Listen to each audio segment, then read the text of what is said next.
Howdy, folks. I hope you're having a good day today, or will have a good day, depending on when you see this.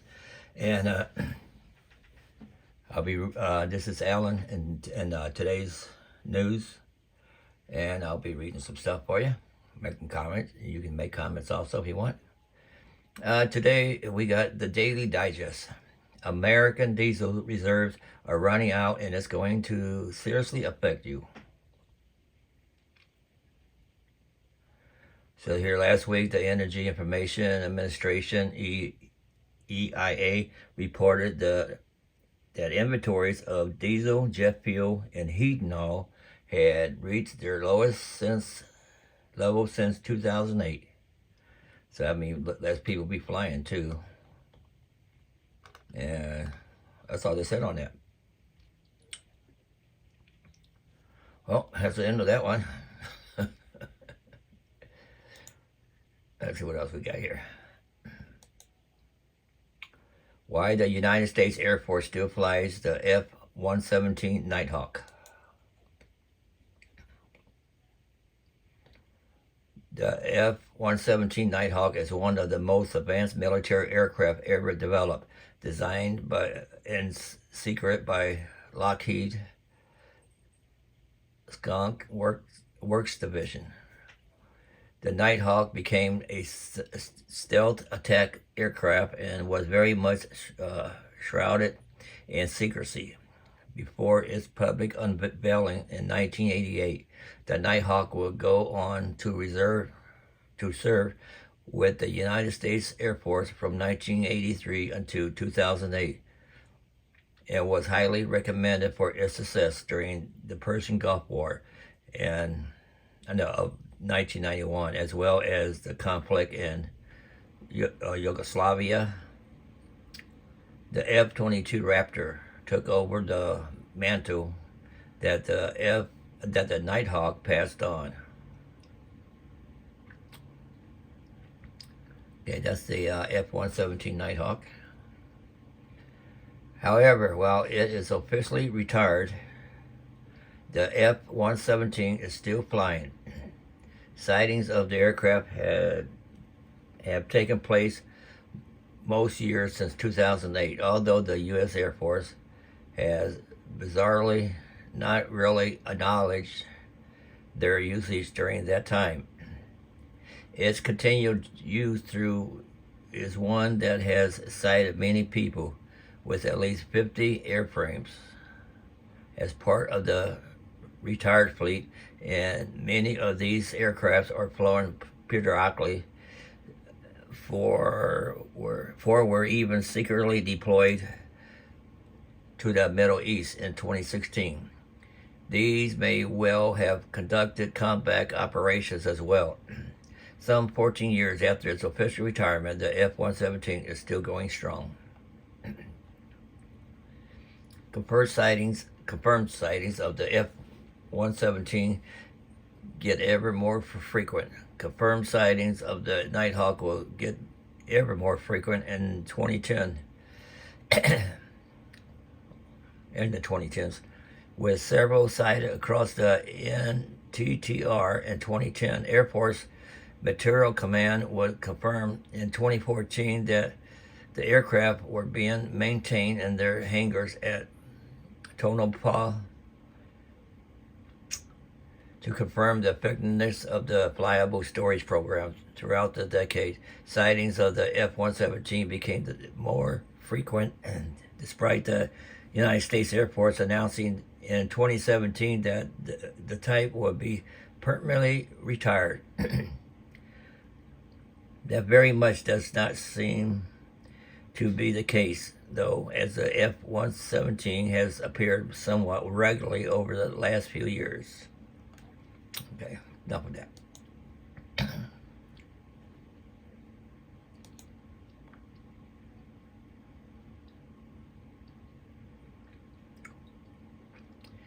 Let's see, what's this one here?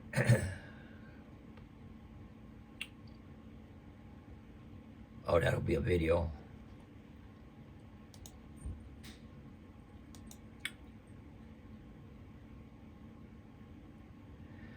All right, what's this one here?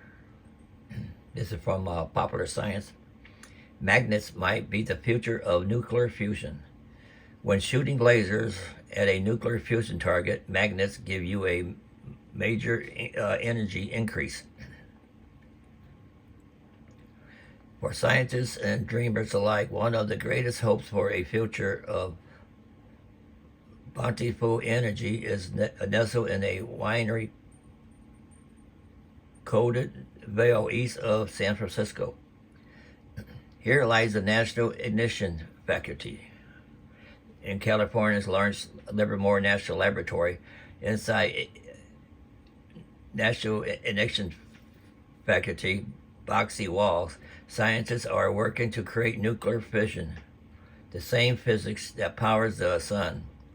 About a year ago, NIF scientists come closer than anyone to a key checkpoint in the quest for fusion, creating more energy than was put in.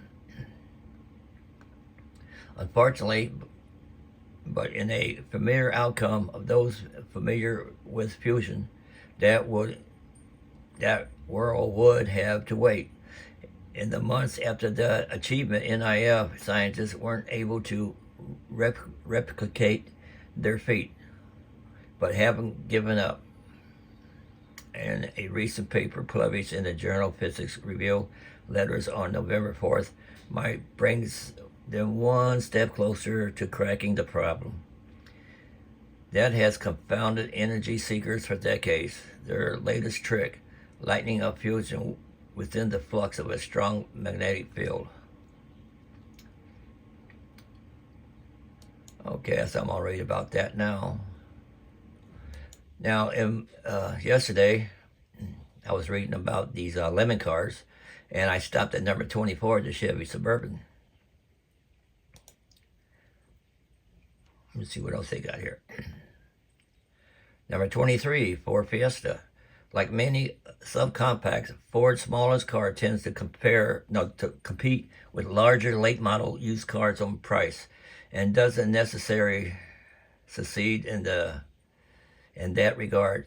With an overall score of 44 and a dismal reliability rating of minus 267, Consumer Reports thought the Fiesta sedan hatchback felt substantial, with good fuel economy and ride and handling qualities, but found the car to be overpriced.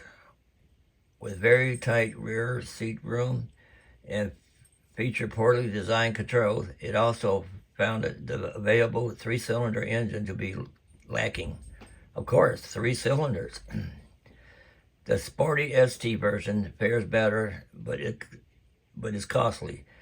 It scored above average in the JD Power Dependability Study and is expected to hold onto just 44% of its original value after 3 years and 29% after 5 years. Okay, what we got next here? Number 22, Ford Focus.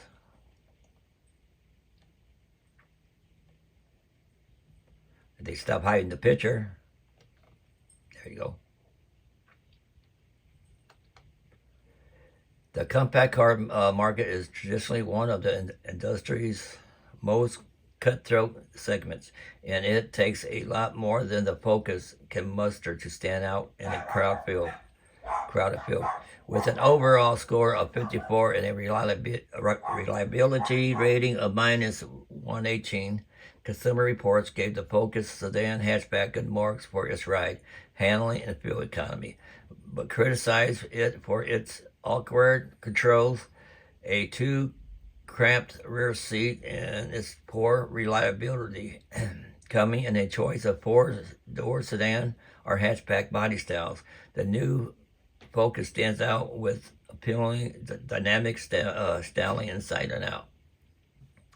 A direct fuel injected 2.0-liter 4-cylinder engine delivers a peppy 160 horsepower and can be made to either a standard 5-speed manual transmission, or optional 6-speed sequential shift automatic. Fuel economy tops out at a stingy 28 city, 40 mile per hour highway. Available features include an active park assist function that automatically guides a vehicle into a parallel parking space. Best of all, the new Focus costs a bit less than the version it supplanted, and is projected to return as much as 51% of its original value 4 years down the road. Ain't too bad.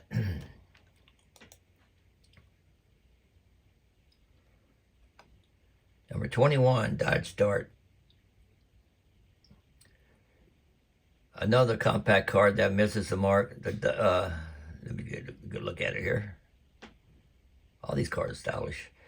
Okay, another compact car that misses the mark. The Dart sedan received an overall score of 53 and a reliability rating of -81 from Consumer Reports.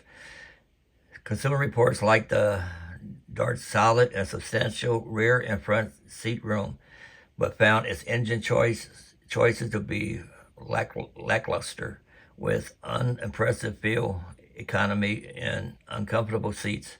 It scored below average in the J.D. Power initial quality and dependability studies, and is expected to hold on to just 42% of its original value in 3 years and 28% after 5 years. The first serious small car contender from Dodge since the Neon, and the all-new Dart, with mechanical and design lineage coming from Italy, Alfa Romeo. It's a stylish and economy package with a particular noteworthy interior design that looks and feels like it should be in a more expensive car. There's a choice of 3 4-cylinder engines that range from 160 to a lusty 184 horsepower. Buyers can opt for a 6-speed manual, 6-speed automatic, or 6-speed automatic manual transmission. A European tuned suspension delivers a smooth ride with technical handling abilities. Let's see what we got here next. This will be the last one I read today. I'll continue tomorrow. Number 20, Infiniti Q50. Another also ran within the European dominated compact luxury sedan segment. Consumer Reports gives the Q50 an overall score of 57 and a reliability rating of -64. Consumer Report liked the compact Q50 luxury sedan's acceleration, outward visibility, and roomy interior, but criticized its unrefined powertrain, fuel economy, ride and handling controls, and front seat comfort. It's scored below average in the J.D. Power Design Performance Study and expected to hold on to just 46% of its original value after 3 years and 32% after 5 years. Let me turn this camera a little bit here. And Infiniti begins reinventing its entire line of vehicles with the handsome Q50 sedan, which takes over from the previous Q37. More of a deep cosmetic makeover than a full redesign. The car's 3.7-liter, 328 horsepower V6 engine carries over, and the line adds a fuel savings 3.5 liter V6 hybrid version. All-wheel drive is available with either powertrain. New leading edge options include an active lane control system that automatically makes minor steering adjustments to help keep the Q50 centered between highways lane markers, along with active cruise control and automatic forward braking. This brings it a step closer to being a car that drives itself. Interesting. Well, That's all I got for you today, folks. Hope you have a good day. Stay tuned because I'm going to read more tomorrow. Like, comment, share, and talk to you tomorrow.